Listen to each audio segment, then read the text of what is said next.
ada 3 pertanyaan supaya mempersingkat waktu. Kita baru-baru beberapa hari yang lalu kita mungkin melihat di YouTube ada debat cinta antara Gus Hadir dengan pokoknya itulah. Di ujung pertanyaan dari orang-orang Ikhwan Salafi menanyakan tentang masalah tabarruk. Gus Hadir telah menerangkan tentang masalah dari sahabat bertabarruk dengan kubur Nabi bla bla dan seterusnya. Tapi Salafi ini meminta dalil yang sharih dari Al-Quran atau contoh dari Nabi. Nah, di sini yang menjadi problem sehingga tidak terselesaikan masalah itu, dan di media sosial orang-orang Salafi kayak mengatakan kami menang begitu. Bagaimana caranya menjawab kalau ada pertanyaan orang-orang Salafi yang meminta dalil Al-Quran secara sharih, baik Al-Quran atau hadis. Yang kemudian yang kedua, orang-orang Salafi mereka mengatakan Ar-Rahmanu ala arsyish istawa. Kita kan berbeda. Tapi ketika mereka menggoyang akal kita, pikiran kita, katanya coba dalil kisah Isra dan Mi'raj. Nabi bertemu dengan Allah di langit. Bagaimana kita menjawab soal itu? Kemudian yang ketiga,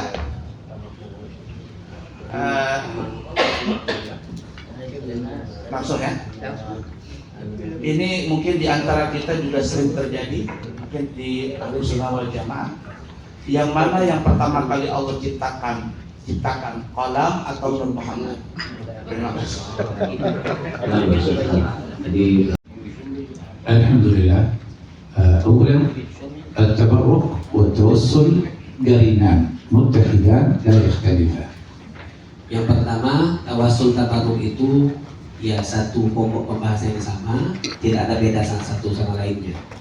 فالتوسل طلب الانتفاع بالقول والتبرك طلب الانتفاع بالفعل. Tawassul kita memohon untuk mendapatkan manfaat, permohonannya itu pakai goal, ucapan. Kalau tabarruk pakai perbuatan. التبرك مذكور في كتاب الله عز وجل في قوله تبارك وتعالى فلما أن جاء البشير ألقاه على وجهه. Tabarruk itu ada dalam Al-Quran ketika Anja al-Bashir, ketika datang pembawa kabar gembira Nabi Yakub ya, dilemparkanlah bajunya Yusuf. فإنه تبرك بالقميص على وجهه حتى ارتد ببركة ذلك الفعل بصره من عمى إلى بصر. Maka di saat dibawakan komisnya Nabi Yusuf, lalu Nabi Yakub pun mengusapkan, meletakkan komis tersebut di wajahnya sehingga mata beliau kembali terang. خذ أيضا قوله تبارك وتعالى واتخذوا من مقام إبراهيم مصلى. Juga ambil dari ayat wattakhidhu min maqam Ibrahim musalla. Jadikanlah makam Ibrahim sebagai tempat sholat. فإننا نتبرك بالصلاة أمام مقام إبراهيم بأمر الله عز وجل. Maka kita bertabarruk dengan sholat dekat atau di belakang makam Ibrahim atas perintah Allah. إلى غير ذلك مما حصل فيه الإجماع في التبرك كذلك تابوت. نعم. في قوله تبارك وتعالى فيه سكينة منها الآية وآية قبلها ومن آياته أن يأتيكم التابوت. صعب لما تأتي بالآية قبلها صعب. ومن آياته أن يأتيكم التابوت. من آياته أن يأتيكم التابوت فيه سكينة من ربكم وبقية مما ترك آل موسى وهارون. قال أهل التفسير بقية نعل موسى وعصاة موسى وبعض آثار موسى فجعله الحق عز وجل بركة لهم يستنصرون به. Jadi baqiyah itu sandal Nabi Musa, Wa'aso, tongkatnya Nabi Musa itu dijadikan sebagai media untuk bertabaruk, seperti tabur juga. الطالب لأن يكون التبرك موجود في القرآن هذا متعصب. Kalau ada yang menuntut kita untuk meminta mana dalil Qur'annya barokah tabaruk itu ada dalam Al-Quran, maka ini orang muta'assib, terlalu ekstrim, terlalu memaksakan kehendak. لأن المسألة ليست مسألة موجود في القرآن أو موجود. قل هل التبرك مشروع في الشريعة الإسلامية؟ هذا السؤال الصحيح. Karena masalahnya bukan masalah apakah tabaruk itu disebutkan dalam Al-Quran, bukan itu masalahnya. Tapi yang seharusnya ditanyakan, apakah tabaruk itu bagian daripada syariat atau tidak, disyariatkan atau tidak. وفي الجواب لابد أن أجيبك بأدلة من الكتاب أو من السنة أو من الإجماع. Dan di saat menjawab pertanyaan ini, maka kita akan menghadirkan dalil dari Al-Quran, dari Sunnah, atau dari Ijma'. وإذا أتيت بدليل من السنة وعجزت عن دليل القرآن هل أعتبر مخطئ؟ لا. أو مقصر؟ لا. يكفيك سنة النبي محمد صلى الله عليه وسلم. Kalau sudah dihadirkan jawaban dari hadis, kemudian tidak mampu untuk dihadirkan jawaban dari Al-Quran, tidak bisa dikatakan salah, karena itu juga dalil yang dipakai untuk menentukan itu syariat atau bukan. رجل قال لزوجته أنت طالب ثلاثة، ثم جاء إلى أهل العلم وقال أنا قلت لزوجتي أنت طالب ثلاثة، طلبت عليك زوجتك وبانت منك بينونة كبرى. Ada seorang suami mengatakan kepada istrinya, engkau aku cerai talak dengan 3 talak. Maka dia datang kepada seorang alim, lalu apa pendapatmu ketika saya mengatakan ini? Dijawab, oh kalau itu sudah cerai, selesai urusannya. فقال لهم من يقول هذا؟ قالوا أهل العلم. Maka si penanya berkata kepada orang alim, siapa yang mengatakan ini? Ulama menjawab, ini pendapatnya ulama. قال أروني، فأراه الكتاب مكتوب أن من قال لزوجته أنت طالب ثلاثا طلبت عليه وبانت بينونة كبرى. Akhirnya seorang alim ini pun membukakan kitab. Ulama mengatakan, siapa yang mengatakan seperti ini maka dia cerai dengan istri terpisah, selesai urusannya. Ini kitabnya, ini ada. قال ولكن زوجتي اسمها فاطمة، ما هي موجودة، ليس ما ذكرها، ما ذكرها العلماء، أنتم تكذبون. Maka si penanya ngomong, oh istriku namanya Fatimah, ini Fatimah nggak ada sebutannya. Kalau memang Fatimah ada di situ baru kemudian, ini berarti kalian bohong ini katanya. قالوا أنت تريد أن يبقى على أيوة، أنا ما أقدر حتى يقولون إذا قال لزوجته فاطمة أنت طالب ثلاثا طلبت عليه وبانت بينونة كبرى. Oh, kalau minta secara detail seperti itu ya. Iya, saya mau kalau tertulis di situ siapa yang berkata kepada istrinya yang bernama Fatimah, aku cerai kau 3 kali, maka baru saya percaya.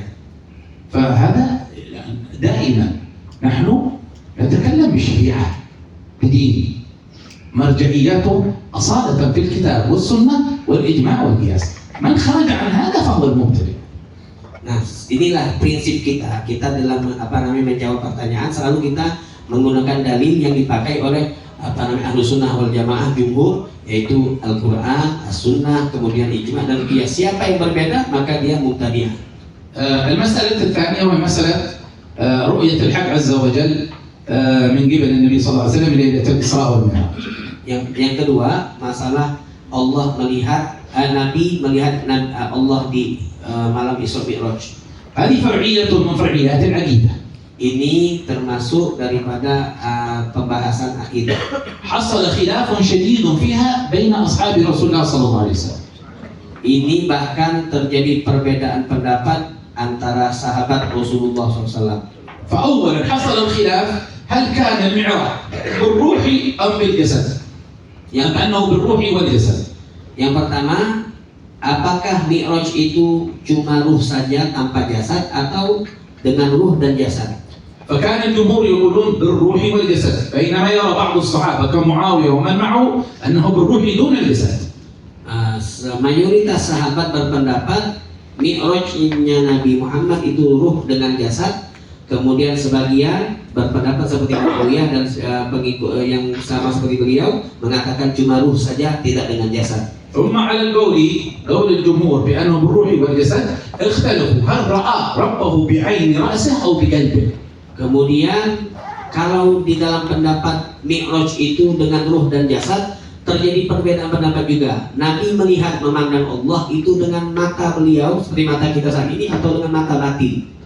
الجمهور ومنهم مقدمتهم سيدنا عبد الله بن عباس وعكرمة قالوا رآه بعين رأسه. Maka jumhur mengatakan seperti Abdullah bin Abbas dan Ikrimah berpendapat bahwa Nabi memandang Allah dengan mata telanjang ya, mata beliau. ومنهم ما خالف الجمهور وقال لا رآه بقلبه. Sebagian yaitu yang lain sedikit ini minoritas mengatakan Nabi memandang Allah dengan mata batinnya. وكان يتصدر هذا الرأي سيدتنا عائشة زوج النبي محمد صلى الله عليه وسلم. Dan pendapat kedua ini yang menjadi pemukanya adalah Sayyidah Aisyah istri Rasulullah SAW. وكانت تأتي بقول عظيم وتقول من قال لك أن محمدا رأى ربه بعين رأسه فقد أعظم الفرية على الله، الكذب على الله. هكذا رأي السيدة عائشة رضي الله عنها. Maka bahkan Siti Aisyah mengeluarkan statement yang sangat luar biasa. Beliau mengatakan siapa yang mengatakan bahwa Nabi telah melihat Allah dengan matanya, maka dia telah berbohong, berdusta kepada Allah Subhanahu wa taala dengan dustaan yang sangat besar. ولكن الشدة في صحيح البخاري عندكم ألفاظ السيدة عائشة رضي الله عنها وأرضاها أمنا وأم المؤمنين ألفاظها شديدة ولكن هذا لم يزعزع الجمهور عن المعتقد الصحيح. Kemudian walaupun sikap atau statement ini sangat luar biasa, akan tetapi sedikit pun tidak menggeser, tidak menjadikan mereka itu keluar daripada persatuan jumhur. وبالمناسبة سأذكر فائدتين. Karena lepas saja beliau akan menyebutkan dua hal. ستجد هؤلاء المخالفين لمسلك الجمهور ينقلون عن بعض أهل الحديث الذين يميلون إلى آراء ابن تيمية أو يميل إليهم ابن تيمية كلام شديد على الأشاعرة.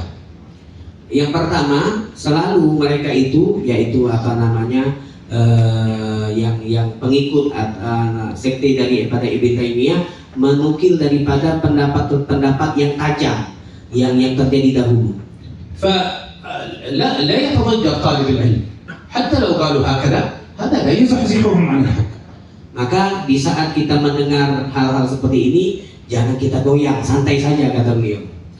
الإمام أحمد بن حنبل إمام أهل السنة والجماعة كلامه شديد في مسألة اللفظية على أبي علي الكرابيسي وهو أيضا أبو علي الكرابيسي من أئمة أهل السنة والجماعة.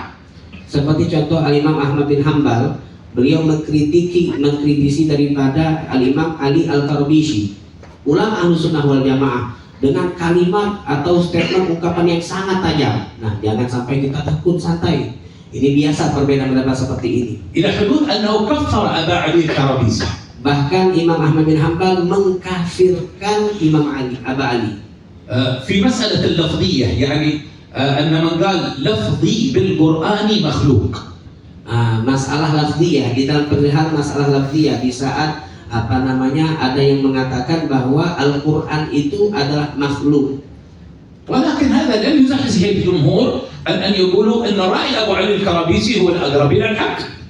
Dan jumhur itu tidak bergeser dari pemahaman mereka bahwasanya pendapat dari Imam Aba Ali Al-Karabisi itu lebih dekat dengan kebenaran. ورأى ذلك حتى من المحدثين كالبخاري ومسلم كلهم يميلون إلى رأي أبي علي الكرابيسي. Bahkan ulama hadis, muhaddis berpendapat bahwa pandangan dari Imam Aba Ali itu sesuai dengan yang hak. شدة ألفاظ الإمام أحمد بن حنبل رحمه الله لا تزحزحهم عن الحق.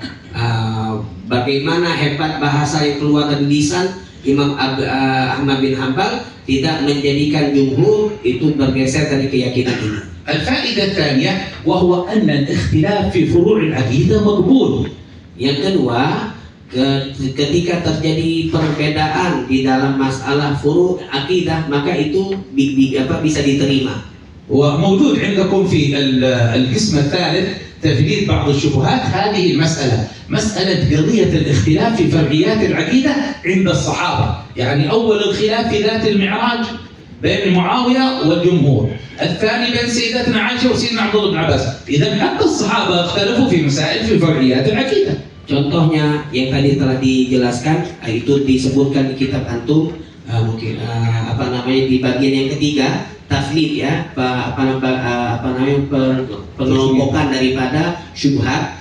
Disebutkan di situ contoh masalah perbedaan pendapat sahabat bahkan di dalam memahami Mi'raj Nabi Muhammad. Nah, masalah ini disebut Mi'raj ini bagian daripada furu' akidah. Sahabat itu berbeda pendapat, artinya tidak masalah perbedaan pendapat kalau terjadi di dalam perihal furu' akidah.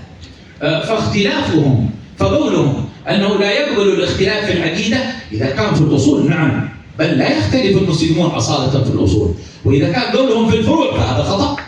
Maka di saat mereka mengatakan ada kalimat seperti ini, tidak boleh ada terjadinya perbedaan pendapat dalam akidah. Kalau yang dimaksud dari kalimat ini adalah perbedaan pendapat dalam akidah, maksudnya adalah usul, betul, tidak boleh kita berbeda dalam akidah. Dan insya Allah, alhamdulillah kita sama, akidahnya, usulnya sama semua. Tapi kalau itu maksudnya furu' akidah, tidak boleh terjadi perbedaan pendapat, salah. Boleh terjadinya perbedaan pendapat dalam furu' akidah. المسألة الثانية وهي رؤيته صلى الله عليه وسلم لربه، سواء كان بعين رأسه كما هو رأي الجمهور أو بقلبه. رؤيته في مقام قاب قوسين وليس عند سدرة المنتهى. Nah, ini yang perlu kita garis bawahi. Di saat Nabi Mi'raj, beliau yang kita tahu ada Sidratul Muntaha. Nah, di situ batasannya, tetapi hakikatnya Qaba Qausain. Jadi Nabi berjumpa dengan Allah, baik melihat, memandang dengan pendapat, dengan mata atau dengan mata batin. Kejadiannya itu di Qaba Qausain, bukan di Sidratul Muntaha. والذي حصل له عند سدرة المنتهى تجلي. Di Sidratul Muntaha Nabi hanya mendapatkan tajalli, manifesto daripada Allah Subhanahu wa taala. وهؤلاء يحاولون أن يركزوا على الرؤية عند سدرة المنتهى يثبتوا أنه مجرد نور وتجلي وليس بعين الرأس، لأنهم يميلون إلى هذا الكون. Jadi mereka Ibn Taimiyah dan pengikutnya memang sengaja mengarahkan kita untuk meyakini perjumpaan itu terjadinya di Sidratul Muntaha, karena mereka ingin kita terarah bahwa yang dilihat oleh Nabi cuma tajalli saja, manifesto daripada Allah, yang berwujud nur, berwujud cahaya, itu menurut mereka. Jadi kita terpaksa ikut itu. هذا الذي يدفع إلى مثل ذلك. Nah, inilah tujuan mereka mengarahkan itu, padahal hakikatnya bukan di Sidro, akan tetapi di Qaba Qausain. وهذا في الحديث لا ينبغي أن يكون خلاف بين المسلمين. Dan ini juga sebenarnya nggak perlu terjadi perbedaan pendapat masalah ini. أقصد يعني يحصل به نزاع، إنما هي مناقشة علمية. هذا رأي الجمهور هذا رأي ما خالف الجمهور. Maksud beliau tidak ada perbedaan pendapat, artinya jangan sampai perbedaan pemahaman ini terjadinya keributan, kericuhan di masyarakat. فانتظروا بعد ذلك إلى أن نلقى الله عز وجل وسترون الأمر. Maka ya tinggal meninggal dulu kita sama-sama. Bagaimana nanti hakikat kita memandang Allah, itu akan kita bisa pastikan bagaimana kejadiannya. مثل خلاف شديد جاري في أبي طالب، هل هو من أهل النجاة أو من غير أهل النجاة؟ يا أخي انتظر يوم القيامة وسترى بعينك. ما في حاجة للخلاف. Sebagaimana khilaf yang terjadi antara Abu Thalib selamat atau tidak. Wahai saudaraku ya akhi, ya Allah, nanti kita meninggal dulu, ya lihat nanti bagaimana lihat Abu Thalib di mana. أهم شيء أن تكون أنت ناجي. Yang penting itu وعندك نقل في أبي طالب هذا. itu selamat dulu, baru bikin Abu Thalib. أما أبو طالب فبعض ظاهر الآيات أنه ليس بناجي، وبعض ظواهر الأحاديث الصحيحة في مسلم أنه ناجي. Adapun Abu Thalib memang dari zahir ayat beliau tidak, akan tetapi di banyak hadis khususnya di Sahih Muslim ada kalimat dari Nabi yang menunjukkan beliau itu selamat. فشفاعة النبي صلى الله عليه وسلم فيه يدل على أنه ناجي. Dari syafaat baginda Nabi Muhammad menunjukkan bahwa Abu Thalib itu selamat nantinya. قال في صحيح مسلم رأيته في غمرات النار فأخرجته إلى قحضاحها. Nabi mengatakan, aku melihat Abu Thalib berada di api neraka, kemudian aku angkat beliau. ومعلوم أن ضحضاح النار في النهاية الأخيرة هذه على قول ابن تيمية أنها ستفنى في النهاية، على قول ابن تيمية بفناء النار وهي مسألة خالف فيها الجمهور. Dan kemudian Nabi di saat mengatakan akan aku angkat ke atas permukaan api neraka tersebut, menurut pendapat Ibn Taimiyah bahwasanya permukaan atau atas api itu akan fana, akan ada batasannya. Ini menyalahi daripada pendapat jumhur. Kalau jumhur tidak kan, kalau Ibn Taimiyah mengatakan itu akan fana. فإذا كانوا يرون في صحيح مسلم أن أبو طالب ارتفع إلى رضاح النار فليعلم أن على رأي ابن تيمية ستفنى. إذا فين سيذهب أبو طالب؟ إلى النجاة.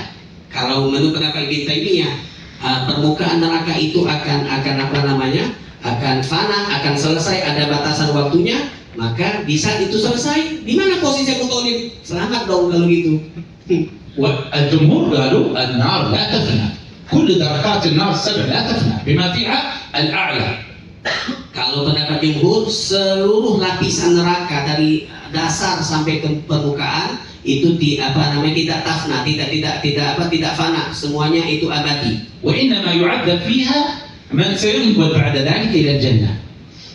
Hanya saja menurut jumhur siapa yang sudah naik ke permukaan itu artinya siap-siap dia akan ditransfer ke surga Allah. ثم بعد ذلك لا يبقى فيها أحد. قال رسول الله صلى الله عليه وسلم كما في مسند الإمام أحمد حتى تبقى بلا أحد فينبت الله فيها الجرجير. جرجير. Kemudian semua umat Nabi Muhammad di saat dia pelan-pelan naik sampai dipindah dievakuasi ke surga semua sampai kosong neraka itu, lalu api akan padam, lalu akan tumbuh jarjir. Nah, kalau pernah ke Tarim, jarjir ada seperti sayuran yang kita sebut kayak apa? Buat gado-gado itu? Tauge. Kecambah. Bukan yang hijau-hijau. Selada. Kayak selada, kayak sebenarnya jarjir itu orang kali kalau buka gitu. لكن لين يكون في النار بارد. Di neraka nggak ada gado-gado, tapi ada daging sapi. وإذا ما سيكون خلاص طبقة أعلى جهنم هذه سينبت الله فيها الجرجير ولن يكون فيها أحد لأنه يعذب فيها من كان في قلبه مثقال ذرة من الإيمان ولكن كتب عليه. نسأل الله السلامة والعافية. اللهم إنا نسألك رضاك والجنة ونعوذ بك من سخطك والنار. تفضل. Bagi wahid.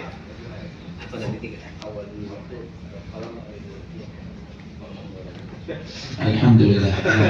نتكلم عن مسألة من هو المخلوق، النور المحمدي وإلا القلم وإلا اللوح. Ini ada pembahasan tentang siapa yang pertama kali diciptakan Allah, apakah golam atau lor ataupun nur al-Muhammadi. الفقير له قبل أكثر من 25 سنة رسالة في جمع أقوال من قال بأولية النور المحمدي. Beliau mengatakan sejak 25 tahun yang lalu beliau memiliki karya tulis yang di situ dituangkan bahwa dalil-dalil tentang yang pertama kali Allah ciptakan adalah Nur Muhammadi. ومن ذلك أنهم اختلفوا في حديث عبد الرزاق.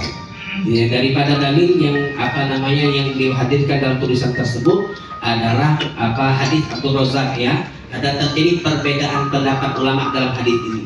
الموجود عندكم في مولد الحبيب علي. Yang mana hadis ini ada di Maulid Situdoro. في مولد صوت الدرار. فالمشكلة أن مصنف عبد الرزاق أول 8 كراريس موجودة فيه مفقودة. Yang menjadi masalah karya riwayat daripada Abdul Razak ini, bukunya atau kitabnya itu sudah tidak ditemukan lagi. ومن هنا منهم من قال موجود ومنهم من قال غير موجود. Nah, dari sinilah akhirnya terjadi perbedaan ulama, apakah ini karyanya ada tapi sudah sekarang tidak ditemukan atau memang asli tidak ada. ومن العلماء من أثبت ذلك ومنهم العامري في بهجة المحافل، بل قال الأشقر في شرحه لبهجة المحافل قال وقد روى عبد الرزاق بسند مستقيم. Nah, kemudian Al-Jumhur Al-Amiri. Disebutkan Al-Amiri di kitab Bahjatul Mahafil dan Imam Ashkhar di dalam syarah dari kitab Bahjatul Mahafil menyebutkan tentang riwayat ini dengan bahwasanya Imam Abdul Razak itu membawakan riwayat yang mustaqim, yang lurus, yang betul maksudnya. يعني هذا المرتبة ما بين الحسن وما بين الصحيح أو ما بين الحسن وما بين الضعيف. Maksudnya يقرب إلى الحسن. Maksudnya riwayat yang mustaqim itu artinya bisa hasan, bisa dhaif, tetapi lebih dekat ke hasan. فتصير الأوليات للقلم وللوح ولغيرهما أوليات نسبية.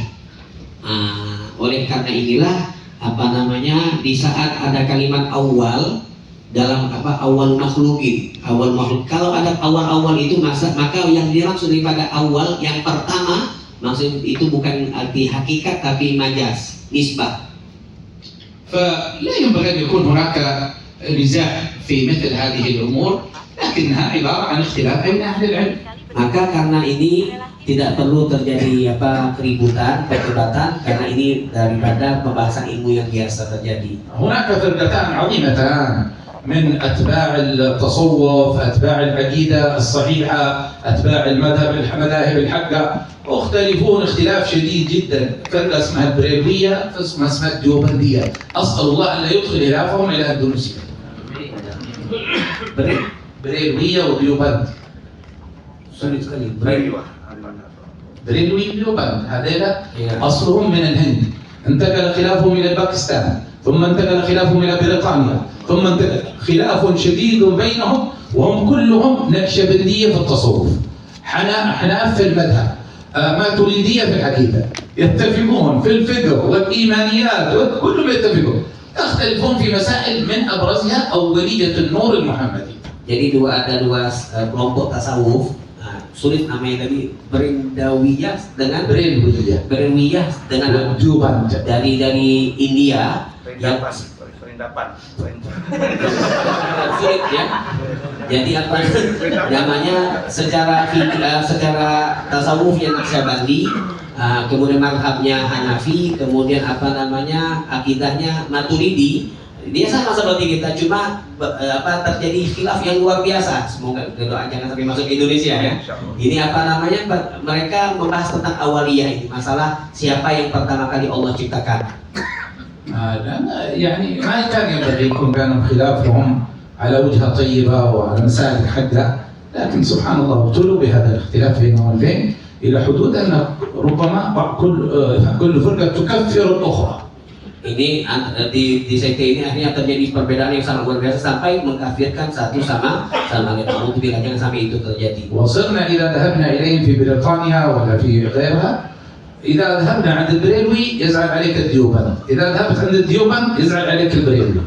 Jadi kalau kita ke Inggris, kalau kita pergi ke Berendawiyah, maka orang Diuban itu akan marah sama kita. Kalau kita ke sana Diuban, maka orang jadi nggak enak seperti itu kata beliau. وسبحان الله ما في أحد قدر عليهم إلا سيدي الحبيب عمر.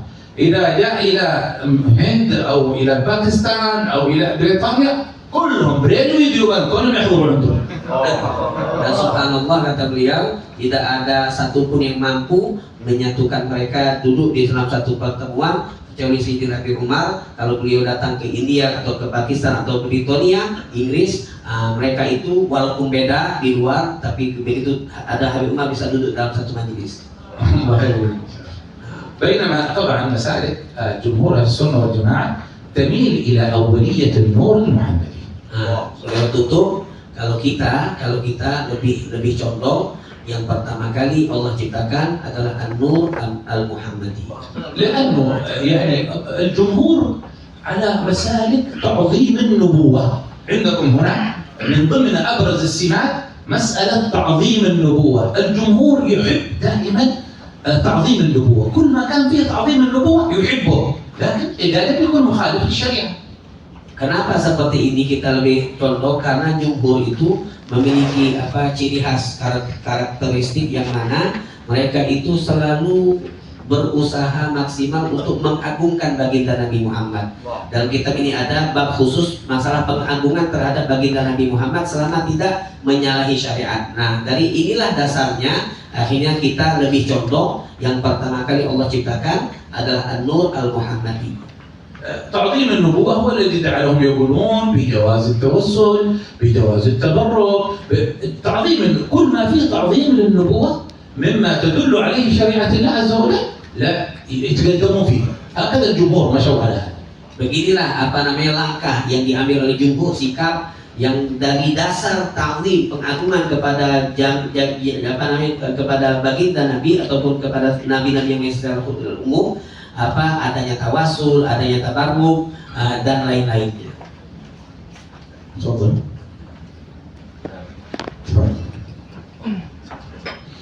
Jadi dari panitia kita sering mendapati bahwa siapapun akan mengakui Ahlussunnah wal Jamaah.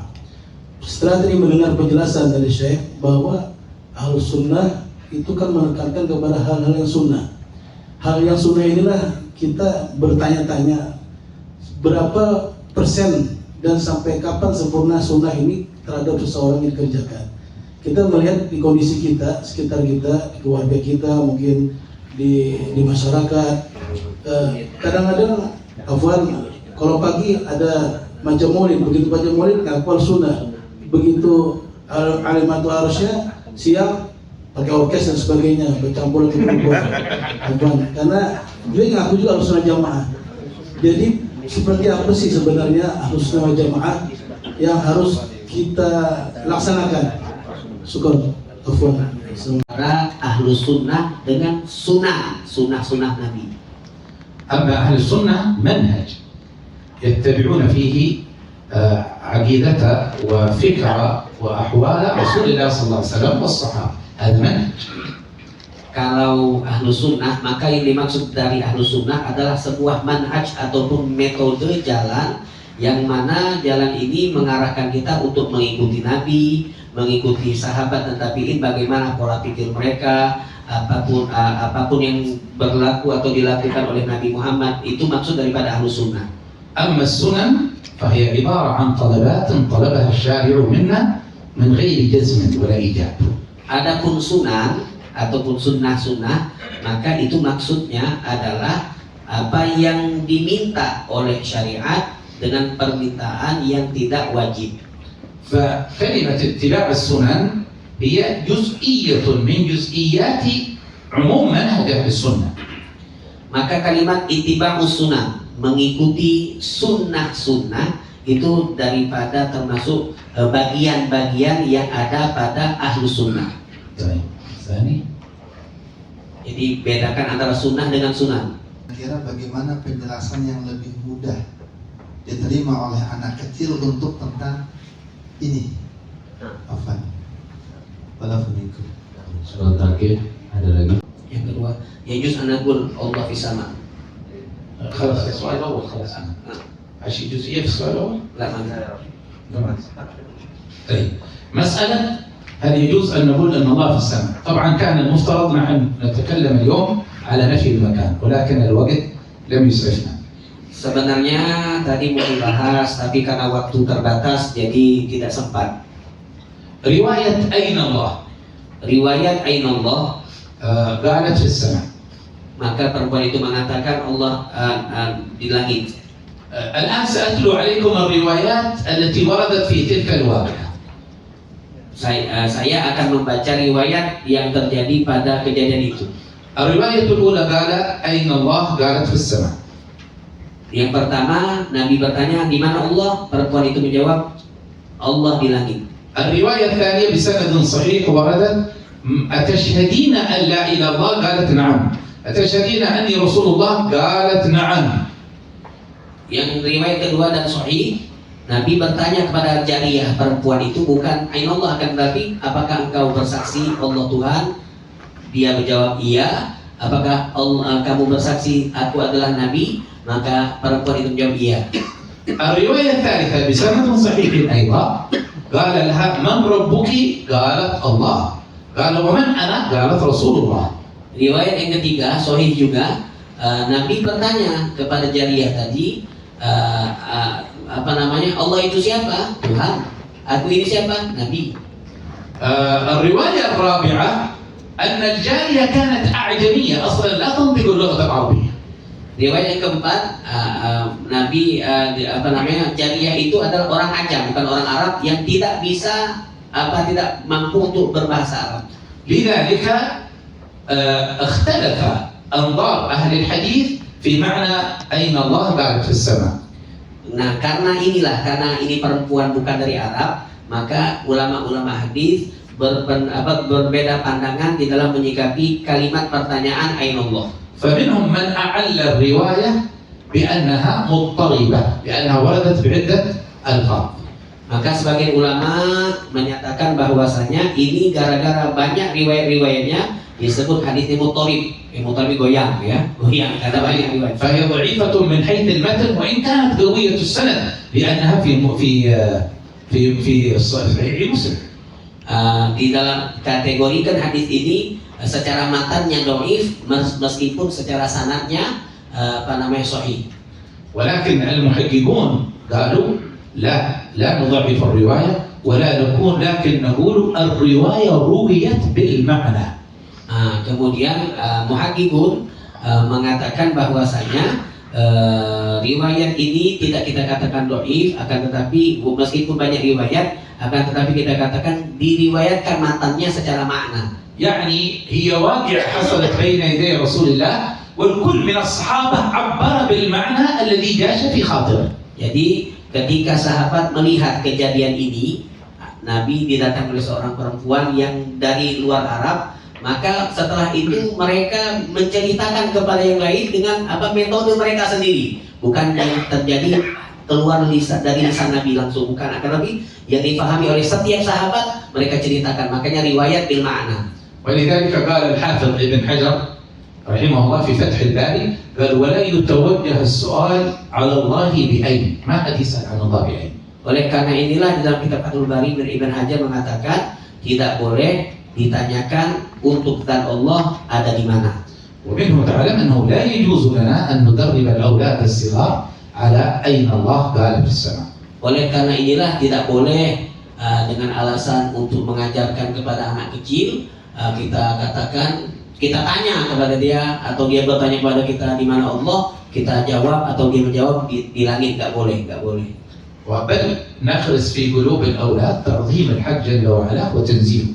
Akan tetapi yang seharusnya kita lakukan, tanamkan dari kecil kepada mereka di hati-hatinya bagaimana mengagungkan Allah dan mensucikan Allah dari segala macam bentuk kekurangan terhadap makhluk. وواجب على أهل العلم أن يبعدوا العامة عن ذلك.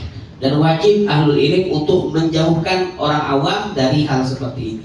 هذه ليست العوام، هذه ليست للعوام العرب، فكيف لغير العرب الذين يصعب عليهم ترجمة الصفات. Ini untuk orang awam dari bangsa Arab. Bahasanya Arab itu kan kalau seharusnya Nabi ngomong pakai bahasa Arab. Kemudian bahasa Arab ini pun belum tentu bisa difahami oleh orang awam dari orang Arab. Apalagi kalau bahasanya Nabi yang berbahasa Arab itu di saat menceritakan tentang sifat Allah difahami oleh orang awam dari orang yang bukan dari sangat sulit. الآن رأيت أصعب شيء في الترجمة أن تترجم آيات الصفات أو آيات الجهاد. هذه تحتاج إلى دقة وإلا سيفهم فهما غير صحيح. Oleh karena inilah boleh mengatakan sulit sekali kalau berbicara tentang ayat sifat atau ayat jihad yang menentukan arah. Itu kalau berbicara dengan bahasa Arab diterjemahkan ke terjemahan yang lain maka sangat sulit. Karena tadi orang awam dari Arab aja susah, apalagi orang di luar Arab. Dalam kitab beliau ini ada disebutkan Umul Firqan Najah hadis ahlul hadis yang al-Asariyah wal Asy'ariyah wal Maturidiyah. Jadi memang sering kami baca memang selain Asy'ariyah dan Maturidiyah itu ada juga Asariyah. Nah hanya saja memang kan di sisi lain di masyarakat ini sebagian Asatri itu ada yang mengaku sebagai Al-Asari, kemudian ya berbeda dengan kita nampak begitu. Nah itu yang pertama, qaid Asariyah ini bagaimana? Nah itu yang pertama. Kemudian yang kedua sekarang yang menyikapi menghadapi mereka itu bagaimana? Itu saja. أما السؤال الثالث سؤال أخينا عن الأثرية. Yang ketiga masalah kelompok Athariyah. الأثرية ينقسمون إلى قسمين. Athariyah ini terbagi menjadi dua kelompok. أثرية تابعة لجمهور أهل السنة والجماعة وإمامهم الإمام أحمد بن حنبل. Yang pertama Athariyah yang merupakan bagian daripada Ahlus Sunnah wal Jamaah yang imamnya yaitu Imam Ahmad bin Hanbal. سموا أثرية لأنهم يستظهرون بالأثر في مسائل العقيدة، يعني يحبون يستدلون بالأدلة السمعية بالقرآن والسنة. Kenapa disebut Athariyah? Karena mereka ini lebih condong untuk ketika mengambil dalil dari masalah akidah untuk ambil dalilnya dari akidah dari dalil sam'iyah. بينما عموم الجمهور يستدلون بالدليل النقلي والدليل العقلي أيضا. Berbeda dengan jumhur, dalam akidah ada dalil akli, ada dalil naqli. Kalau orang Athariyah lebih mengedepankan dalil naqli, makanya disebut Athariyah. وهذه مسألة نبهنا عليها في الكتاب مهمة جدا. Nah, ini beliau singgung juga di dalam kitab, penting sekali. الأثرية والأشاعرة والماتريدية كلهم يقولون بالأدلة السمعية والأدلة العقلية. Al-Athariyah wal Asy'ariyah wal Maturidiyah semuanya mengatakan bisa dijadikan dalil baik naqli ataupun akli. ولكن الأثرية يحبون أن يقدموا الدليل السمعي. Bedanya kalau Athariyah bukan artinya tidak memakai dalil akli, tidak, tetapi lebih condong untuk memakai dalil naqli dibandingkan dalil akli. بينما المشاعر والماتريدية يميلون إلى تقديم الدليل العقلي مع اعتمادهم على الدليل السمعي كذلك. Berbeda dengan Maturidi dan Asy'ari, lebih condong ke dalil akli, kemudian baru menggunakan dalil naqli. هذا معنى هذا النوع الأول من الأثرية. النوع الثاني من الأثرية هم أتباع الشيخ ابن تيمية. Yang kedua Athariyah ini yang menjadi pengakuan yang diakui oleh pengikut Ibn Taimiyah. وهؤلاء هم إلى ما بين أهل الحديث وما بين المشبهة. Maka mereka ini bisa masuk ke dalam ahlul hadis ataupun musyabbihah. نعم هذا عندكم ستجدونه مبين في صفحة أكثر شيء في صفحة 15 di halaman 15 تنبيه itu تنبيه موجود dijelaskan secara rinci di halaman 15 di kalimat tambi.